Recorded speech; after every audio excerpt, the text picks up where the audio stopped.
പുറത്തുള്ള തങ്ങളുടെ മതക്കാരുമായി താരതമ്യം ചെയ്യുമ്പോൾ സാമൂഹ്യ പരിഷ്കാരങ്ങളുടെ കാര്യത്തിൽ പുറകോട്ട് പോകുന്നു.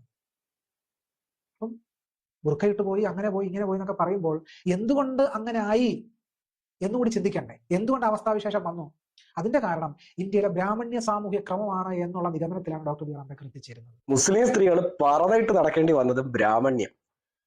കേരളത്തിൽ 2% പോലും വരാത്ത ബ്രാഹ്മണൻ എന്താ ചെയ്യുക? ഇവൻ എന്താ ബ്രാഹ്മണ്യം എന്ന് പറയുന്ന അറിയോ? പോസ്റ്റ്മാൻ എന്താ ഉദ്ദേശിച്ചെന്നുള്ളത് സത്യം പറഞ്ഞ വീഡിയോ കാണുന്നവർക്ക് യാതൊന്നും മനസ്സിലാവത്തില്ല. അന്നേരം ഈ അവിടെ ഇവിടെ നിന്നൊക്കെ 2-3 വാക്കുകൾ കട്ട് ചെയ്തിട്ട് അതിനകത്ത് വെച്ച് അതിനെ വേറെ രീതിയിൽ വ്യാഖ്യാനിച്ചാണ് ഈ സംഘപരിവാറിന്റെ ഇടയിലുള്ള എല്ലാ ഫേസ്ബുക്ക് തൊഴിലാളികളും ചെയ്തുകൊണ്ടിരിക്കുന്നത്. ഒന്ന് ആലോചിച്ച് നോക്ക്. ഈ ശ്യാംകുമാർ ഏതാണ്ട് 1 മണിക്കൂറിനടുത്ത് സംസാരിക്കുന്ന ഒരു വീഡിയോ ആണ്.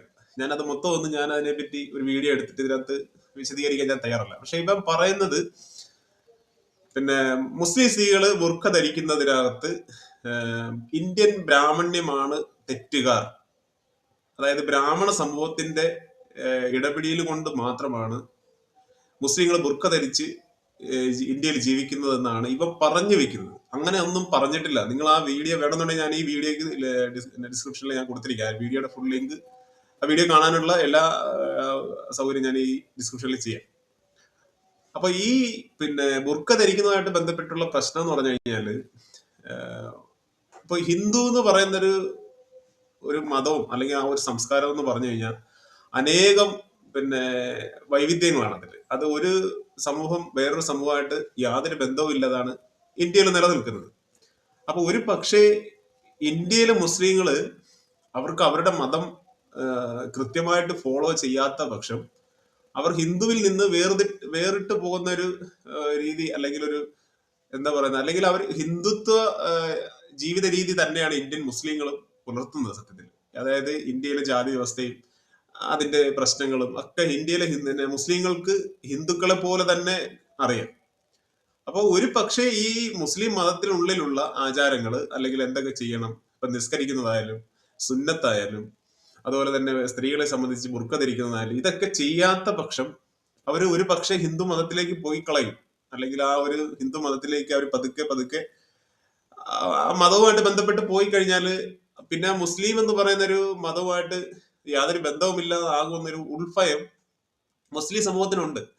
അപ്പൊ അവരൊരു കാരണവശാലും മതത്തിന്റെ ഉള്ളിലുള്ള എല്ലാ കാര്യങ്ങളും, അത് ഏതൊരു വിശ്വാസമായാലും ആചാരങ്ങളായാലും ശരി, അവർ ഫോളോ ചെയ്ത് പോകുന്നതാണ്. അപ്പൊ അവര് മക്കളായാലും സ്വന്തം ഭാര്യ ആയാലും ഭർത്താവായാലും മകനാവട്ടെ, ഒരു കുടുംബത്തിലെ മറ്റുള്ളവര് ആ മതവുമായിട്ട് ബന്ധപ്പെട്ട് ഫോളോ ചെയ്യാത്ത പക്ഷം ഒരു പക്ഷെ അവര് ഹിന്ദു എന്ന് പറയുന്ന മതത്തിലേക്ക് പോകും എന്നുള്ളൊരു ഉൾഭയം മതപുരോഹിതർക്കും അതുപോലെ തന്നെ കുടുംബത്തിലെ മുതിർന്നവർക്കും ഒരു ഭയമുണ്ട്. ആ ഭയം ഉള്ളത് കൊണ്ടാണ് മാക്സിമം അവര് ആ മതവുമായിട്ട് ബന്ധപ്പെട്ടുള്ള എല്ലാ കാര്യങ്ങളും പുലർത്തിപ്പോകുന്നത് എന്നാണ് ശ്യാംകുമാർ ആ വീഡിയോയിൽ പറയുന്നത്. അല്ലാതെ ഇന്ത്യയിലെ ബ്രാഹ്മണര് മുസ്ലിം സ്ത്രീകളെ മുഴുവൻ പർദ്ദ എണീക്കണം, ബുർക്ക എണീക്കണം എന്നും പറഞ്ഞിട്ട് സമരം ചെയ്യുന്നതോ അല്ലെങ്കിൽ അങ്ങനെയുള്ള ഒന്നും തന്നെ ആ ശ്യാംകുമാർ ആ ഒരു വീഡിയോയിൽ പറയുന്നേ ഇല്ല. ഈ പോസ്റ്റ്മാൻ വേറെ രീതിയിലാണ് 2-3 വാക്കുകൾ എടുത്തിട്ട് അത് വേറെ രീതിയിൽ വ്യാഖ്യാനിക്കുകയാണ്. ബ്രാഹ്മണ്യം എന്ന് പറയുന്ന അറിയോ? അത് ആരെയാണ് പറയുന്നത് ജനത്തിന് അറിയില്ല. ബ്രാഹ്മണർ ആരെങ്കിലും പറഞ്ഞു ബ്രാഹ്മണർ വരെ ചോദിക്കാൻ വന്നു കഴിഞ്ഞാൽ ആ പാവങ്ങൾ എല്ലാവരും കൂടെ തല്ലിക്കൊല്ലും. പണ്ടെങ്ങോ അവരുടെ അപ്പൂപ്പന്റെ നമ്മുടെ പൂർവികരുടായ അപ്പൂപ്പന്റെ അപ്പൂപ്പനോട് എന്തൊക്കെയോ ചെയ്തിരുന്നു എന്ന് പറഞ്ഞുകൊണ്ട് അവരോട് മാത്രം വൈരാഗ്യവും വിദ്വേഷവും വെച്ച് പുലർത്തി ഐത്യങ്ങളെ ആ അഗ്രഹാരത്തിൽ കയറി തല്ലിക്കൊല്ലും. ഇപ്പോ ഒരു ഉപദ്രവം ചെയ്യാതെ സൈഡിൽ കൂടെ പോകുന്നതാണ്. എന്നാൽ പണ്ട് കാലത്ത് കഴുത്തിൽ വാള് വെച്ച് നമ്മൾ കേരളത്തില് ഈ അഗ്രഹാരങ്ങളിലോ അല്ലെങ്കിൽ ഏതെങ്കിലും ഒരു ബ്രാഹ്മണ സമൂഹത്തിൽപ്പെട്ട സ്ത്രീയോ പുരുഷനോ അല്ലെങ്കിൽ ഏതെങ്കിലും ഒരു വിദ്യാർത്ഥിയോ ആരോ ആകട്ടെ, ഏതെങ്കിലും ഒരു സംഭവം കേരളത്തിൽ ഉണ്ടായിട്ടുണ്ട് എങ്കിൽ നിങ്ങൾ പറയുന്ന പടി ഞാൻ ചെയ്യും. അതായത് ദലിതൻ സമൂഹത്തിൽപ്പെട്ട അല്ലെങ്കിൽ അംബേദ്കറേറ്റുകളായിട്ടുള്ള ആരെങ്കിലും, അല്ലെങ്കിൽ ബുദ്ധിസവുമായിട്ട് ബന്ധപ്പെട്ട് പോകുന്നവരോ മുസ്ലിം സമൂഹമായിട്ട് ബന്ധപ്പെട്ടോ ഏതെങ്കിലും ഒരു വിഭാഗത്തിൽപ്പെട്ട, അല്ലെങ്കിൽ ഇപ്പൊ ഇവർക്ക് ക്രോസ് നിൽക്കുന്ന ആൾക്കാരാണല്ലോ ഇതൊക്കെ, ബുദ്ധിസ്റ്റുകള്, അംബേദ്കറേറ്റുകള്, ദലിതര്, മുസ്ലിങ്ങള്, ഇങ്ങനെയുള്ള ഏതെങ്കിലും ഒരു വിഭാഗം കേരളത്തിലെ ഏതെങ്കിലും ഒരു അഗ്രഹാരത്തിലോ അല്ലെങ്കിൽ ബ്രാഹ്മണര് ജീവിക്കുന്ന അല്ലെങ്കിൽ അവരുടെ കുടുംബത്തേറി ആക്രമിക്കുന്നതോ ഒരു സംഭവം ഉണ്ടായിട്ടില്ല. പിന്നെന്തിനാണ് ഈ രീതിയിൽ വളച്ചൊടിക്കുന്നതെന്ന് മനസ്സിലാവുന്നില്ല. ചെയ്തവർ, നമ്മളെ കൊണ്ട് ജിസിയ ടാക്സി അടപ്പിച്ചവർ, നമ്മളെ സ്ത്രീകളെ ബലാത്സംഗം ചെയ്തവർ, നമ്മുടെ നാട് മുഴുവൻ നശിപ്പിച്ചവർ, കൊള്ളയടിച്ചവർ, ഇവന്മാരൊക്കെ പുണ്യാളച്ചന്മാരാണെന്നാണ് ഇയാൾ കരുതുന്നത്. പക്ഷെ നമ്മളും അംബേദ്കറും അങ്ങനെയല്ല. ഈ പറയുന്ന ഈ ഒന്നാം കിട വിഷം, ഈ ജാതി വിഷം ഉടായിപ്പ് അംബേദ്കറായിട്ട് ശ്യാംകുമാർ ഇത്തരം ആൾക്കാർക്ക് അംബേദ്കറിന്റെ ഒരു സൈഡേ വായിക്കാൻ അറിയുള്ളായിരുന്നു. ഇപ്പോഴാണ് രണ്ടാമത്തെ സൈഡ് കിട്ടിയത്. ഞാൻ എന്റെ പഴയ വീഡിയോയിലൊക്കെ ഞാൻ പണ്ടേ പറഞ്ഞു തുടങ്ങിയത് ഇവന്മാരെ വിശ്വസിക്കാൻ കൊള്ളത്തില്ല എന്ന്. ഇപ്പൊ എന്താണ് ഇനിയിപ്പോ ഇയാളെന്താ പറയാ, മധുവിനെ തല്ലിക്കൊന്നത്, അതും ബ്രാഹ്മണ്യം. മുത്തങ്ങയിൽ ആദിവാസികൾക്ക് നേരെ വെടിയെത്തി. അനാവശ്യമായിട്ട് കാര്യങ്ങൾ കൊണ്ടുപോവാണ്. അതായത് അംബേദ്കറിന്റെ ഏതോ ഒരു ഭാഗം വായിക്കുന്നതാണ് പറയുന്നത്. ഓക്കെ, നിങ്ങൾ വായിച്ചു തുടങ്ങുന്നതിനൊന്നും നമുക്ക് യാതൊരു ബുദ്ധിമുട്ടുള്ള. നിങ്ങൾ എത്രത്തോളം അംബേദ്കർ വായിക്കുന്നോ അത്രത്തോളം അംബേദ്കറായിട്ടുള്ള സന്തോഷമേ ഉള്ളൂ, ഒരു വിരോധവും ഇല്ല. പക്ഷെ അംബേദ്കർ പറഞ്ഞ ഒരു 3 വാചകങ്ങൾ അല്ലെങ്കിൽ 3 പാരഗ്രാഫ് ചെറുതായിട്ട് ഞാൻ ഈ വീഡിയോയിൽ ഒന്ന് സൂചിപ്പിക്കാം.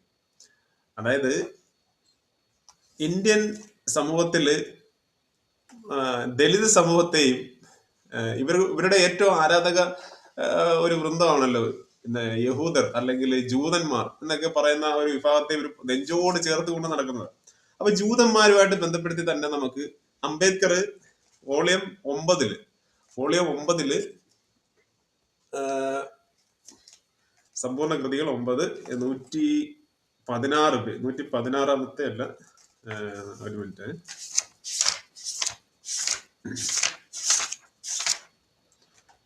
ആദ്യം 4ാമത്തെ പേജ്, 1-ാം അധ്യായം 4-ാം പേജിൽ അസ്പൃശ്യരെ സംബന്ധിച്ചിടത്തോളം അവരും വേറൊരു വിധത്തിൽ മറ്റുള്ളവരിൽ നിന്ന് വേറിട്ട് നിൽക്കുന്ന ഒരു ജനതയാണ്. എന്നാൽ ഈ വേറിട്ട് നിൽക്കൽ ഒരു വർഗ വിവേചനം അവരുടെ ആഗ്രഹഫലമല്ല. അവർ ശിക്ഷിക്കപ്പെട്ടത് മറ്റുള്ളവരുമായി ഇടപെട്ടുകൊണ്ട് ആഗ്രഹിക്കാത്തവരും കൊണ്ടുമല്ല. ഹിന്ദുക്കളുമായി ചേർന്ന് ഒന്നാകണമെന്ന് ആവശ്യപ്പെട്ടുള്ളത് കൊണ്ട് മാത്രമാണ് അസ്പൃശ്യർ, അതായത് ഇന്ത്യയിലെ അസ്പൃശ്യർ എന്ന് പറയുന്നത് ദലിത് സമൂഹം അല്ലെങ്കിൽ അയിത്തജാതി അല്ലെങ്കിൽ SC സമൂഹം, അവർ എന്തുകൊണ്ട് ആക്രമിക്കപ്പെടുന്നു എന്ന് ചോദിച്ചു കഴിഞ്ഞാൽ അവർ ഇന്ത്യയിലെ ഹിന്ദുക്കളുമായി ഇടപഴകി ജീവിക്കണമെന്ന് ആഗ്രഹിക്കുന്നത് കൊണ്ടാണ് അവർ ആക്രമിക്കപ്പെടുന്നതെന്നാണ് അംബേദ്കർ പറയുന്നത്. മറ്റൊരു വിധത്തിൽ പറഞ്ഞാൽ യഹൂദരുടെയും അസ്പൃശ്യരുടെയും പ്രശ്നം സ്വഭാവത്തിൽ ഒന്ന് തന്നെയാണെങ്കിലും മറ്റുള്ളവർ ഉണ്ടാക്കിയ പ്രശ്നമാണെങ്കിലും സാരാംശത്തിൽ അത് വ്യത്യസ്തമാണ്. യഹൂദരുടെ പ്രശ്നം സ്വമേധയാ വേറിട്ട് നിൽക്കലാണ്, എന്നാൽ അസ്പൃശ്യരുടേത് നിർബന്ധപൂർവമായ മാറ്റി നിർത്തലാണ്. അയിത്തം അവരിൽ ചുമത്തപ്പെട്ടതാണ്, അവർ തിരഞ്ഞെടുത്തതല്ല. അതായത് യഹൂദരുടെ പ്രശ്നം എന്ന് പറയുന്നത് അതൊരു സമയത്ത് പൊട്ടിപ്പുറപ്പെട്ട അല്ലെങ്കിൽ ഇന്നും കാലങ്ങളായി നിലനിൽക്കുന്നുണ്ട്. അതൊരു പക്ഷേ മതത്തിന്റെ അടിസ്ഥാനത്തിലോ ഏതെങ്കിലും വിശ്വാസത്തിന്റെ അടിസ്ഥാനത്തിലോ വന്നതല്ല. ആ ഒരു ജനതയെ ഇല്ലായ്മ ചെയ്യുന്നതിന് വേണ്ടി മറ്റുള്ളവർ ഉണ്ടാക്കിയെടുത്ത ഒരു പ്രശ്നമാണത്. പക്ഷേ അസ്പൃശ്യരുടെ ദലിതരുടെ വിഷയം എന്ന് പറയുന്നത് അതൊരു അയിത്തം എന്ന് പറയുന്ന ഒരു ആചാരവുമായി മതവുമായി ബന്ധപ്പെട്ട് നിൽക്കുന്നത് കൊണ്ടാണ് ഈ ഒരു പ്രശ്നം ഉണ്ടാകുന്നത് എന്ന് അംബേദ്കർ 1-ാം അധ്യായത്തില് വോളിയം 9 പറയുന്നുണ്ട്. ഇനി അതെന്താണ്? ബ്രാഹ്മണ്യം. അഭിമന്യുവിനെ കുത്തിക്കൊന്നില്ലേ? ബ്രാഹ്മണ്യം. വിശാലിനെ കുത്തിക്കൊന്നില്ലേ? അതും ബ്രാഹ്മണ്യം. പാകിസ്ഥാനിൽ നമ്മൾ 3 സർജിക്കൽ സ്ട്രൈക്ക് നടത്തില്ല, അതെന്തുകൊണ്ടാ? ബ്രാഹ്മണ്യം. പഹൽഗാമിൽ തീവ്രവാദ ആക്രമണം നടന്നപ്പോൾ തിരിച്ചടിച്ചില്ല, അതെന്തുകൊണ്ടാ? ബ്രാഹ്മണ്യം. ഇന്ത്യയിലെ ഇടത് ഭീകരത, മാവോയിസ്റ്റ് ഭീകരതയെ തുടച്ചു നീക്കുന്നില്ല, അതെന്തുകൊണ്ടാ? ബ്രാഹ്മണ്യം. ശബരിമല സ്വർണ്ണക്കൊള്ള നടത്തില്ല, അതെന്തുകൊണ്ടാ? ബ്രാഹ്മണ്യം. ഇങ്ങനെ ഇവ ഇല്ലാത്ത ആകാശത്ത് നോക്കി വെടിവെച്ച് ഈ നാട്ടിലെ ഷെഡ്യൂൾഡ് കാസ്റ്റ്, ഷെഡ്യൂൾഡ് ട്രൈബിൽപ്പെട്ട ജനങ്ങൾ കഴിഞ്ഞ 75 വർഷമായിട്ട് ഈ രാജ്യം ജനാധിപത്യത്തിൽ പോയിട്ട് പോലും ദാരിദ്ര്യത്തിന്റെ അങ്ങേ കുഴിയിലേക്ക് തള്ളിയിട്ട്. അതിന്റെ കാരണം ഞാൻ പറഞ്ഞുതരാം മോനെ. എന്തുകൊണ്ടാണ് ദലിതർ ഈ വിധം പ്രശ്നത്തിൽ ഏർപ്പെട്ടിരിക്കുന്നതെന്ന് വെച്ചാല് അസ്പൃശ്യരുടെ നേർക്കുള്ള വിവേചനങ്ങൾ അതിശക്തമായ ഹൈന്ദവ മനോഭാവത്തിന്റെ കേവല പ്രതിഫലനമാണെന്ന് അംബേദ്കർ 133-ാമത്തെ പേജിൽ വിവേചനത്തിന്റെ പ്രശ്നം എന്ന് പറയുന്ന ആ ഒരു ഹെഡിങ്ങിൽ അംബേദ്കർ പറയുന്നുണ്ട്. ഈ വിവേചനങ്ങൾ നിയമത്തിന്റെ നടത്തിപ്പിലും തുടരുന്നു. അസ്പൃശ്യരും ഹിന്ദുക്കളും തമ്മിലുള്ള വ്യത്യാസം നിയമവും ഭരണവും ന്യായീകരിക്കുന്നു. ഇതുകൊണ്ടുള്ള ദോഷഫലങ്ങൾ അനുഭവിക്കേണ്ടി വരുന്നത് അസ്പൃശ്യരാണ്. സ്വതന്ത്രമായ സാഹചര്യങ്ങൾ പ്രയോജനപ്പെടുത്തി സമൂഹം അനുവദിച്ചിട്ടുള്ള സ്ഥാനത്ത് നിന്ന് അസ്പൃശ്യർ ഉയർന്നാൽ അത് ഹൈന്ദവ സാമൂഹിക ക്രമത്തിന് വെല്ലുവിളിയാകുമെന്നതിനാൽ എന്ന ഭയത്തിലാണ് വിവേചനത്തിന്റെ വേരുകൾ ഊന്നിയിട്ടുള്ളത്. അസ്പൃശ്യരുടെ മേൽ ഹിന്ദുക്കൾ പുലർത്തുന്ന മേൽക്കോയ്മയും അനിശ്ചിതത്വത്തിനും ആധാരം ഈ സാമൂഹിക ക്രമമാണ്. ഈ ഒരു സാമൂഹിക ക്രമം നിലനിൽക്കുന്നു എന്ന് അംബേദ്കർ പറയുന്നതിന്റെ കാരണങ്ങളും എക്സാമ്പിളും ഉദാഹരണ സഹിതം മോൻ ഈ വീഡിയോയിൽ പറയുന്നത്. ഇനി നമുക്ക് കുറച്ചുകൂടെ മുമ്പോട്ട് കേൾക്കാം. കിട്ടാനുള്ള 2.5 സെന്റിന് വേണ്ടി സർക്കാർ ഓഫീസുകളുടെ മുന്നിൽ സമരം ചെയ്യുന്ന ഗതികേടിലേക്ക് വരെ തള്ളിവിട്ടിട്ട് ഇന്നും ഇവനെ പോലുള്ള ഉടായ്പകൾ പൊതുസമൂഹത്തിൽ വന്ന് പറയുന്നത് ബ്രാഹ്മണ്യം. ഇന്നും ആ പാവങ്ങളെ പറഞ്ഞു പറ്റിച്ച് രക്ഷപ്പെടുത്താൻ ഇവനെ കൊണ്ട് പറ്റാഞ്ഞിട്ടൊന്നുമല്ല, അതിന് ഇവൻ കാരണമായി പറയുന്നത് ബ്രാഹ്മണ്യം. അംബേദ്കർ മുസ്ലിങ്ങളെ കുറിച്ച് പറഞ്ഞതിന് ഇയാൾക്ക് എന്താ?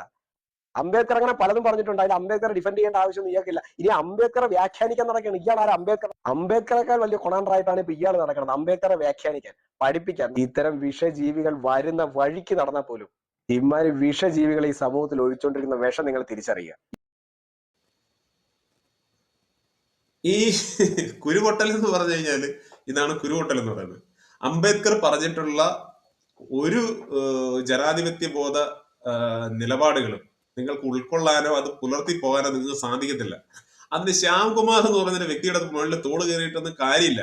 ഈ രാജ്യത്തെ ബഹുഭൂരിപക്ഷം വരുന്ന ദളിത് സമൂഹം ഇത് പഠിച്ച് ജീവിച്ചു കൊണ്ട് പോയിക്കൊണ്ടിരിക്കുകയാണ്. പിന്നെ എങ്ങനെയാണ് നിങ്ങൾ ശ്യാംകുമാറിനെ മാത്രം നിങ്ങൾ ഇങ്ങനെ എയിം ചെയ്തിട്ട് റിപ്ലൈ കൊടുത്തിട്ട് കാര്യമൊന്നുമില്ല. ഇപ്പം നമ്മളെ പോലുള്ളവരൊക്കെ ഇത് പഠിച്ച് ജീവിതത്തിൽ ഫോളോ ചെയ്യുന്ന ആൾക്കാരാണ്. എങ്ങനെ നിങ്ങൾക്ക് ഇവരൊക്കെ കണ്ടെത്താൻ കഴിയും? നിങ്ങളെ കണ്ണിന്റെ മുന്നിലുള്ളത് കൊണ്ട് മാത്രമാണ്. നിങ്ങളെ കണ്ണിന്റെ മുന്നിൽ ആ ഒരു പേരും ആ ഒരു വ്യക്തിയും കാണുന്നത് കൊണ്ടാണ് നിങ്ങൾ ശംകുമാറിനെ പോലെ ഉള്ളവരെ നിങ്ങൾ ഈ രീതിയിൽ അവരെ മുമ്പിൽ വന്നിരുന്ന ഈ രീതിയിൽ കുരുപൊട്ടുന്നത്. ഇനി ഞാൻ വേറെ ഒരു ചെറിയൊരു കാര്യം കൂടി ഞാൻ വായിക്കാം.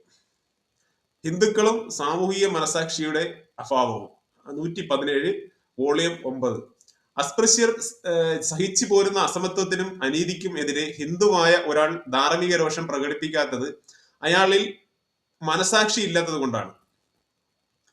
അസ്പൃശ്യരുടെ അസമത്വത്തിലും അവരോട് കാണിക്കുന്ന അനീതിയിലും അയാൾ യാതൊരു തെറ്റും കാണുന്നില്ല. ധർമ്മബോധത്തിന് വഴങ്ങിക്കൊടുക്കാനും അയാൾ തയ്യാറല്ല.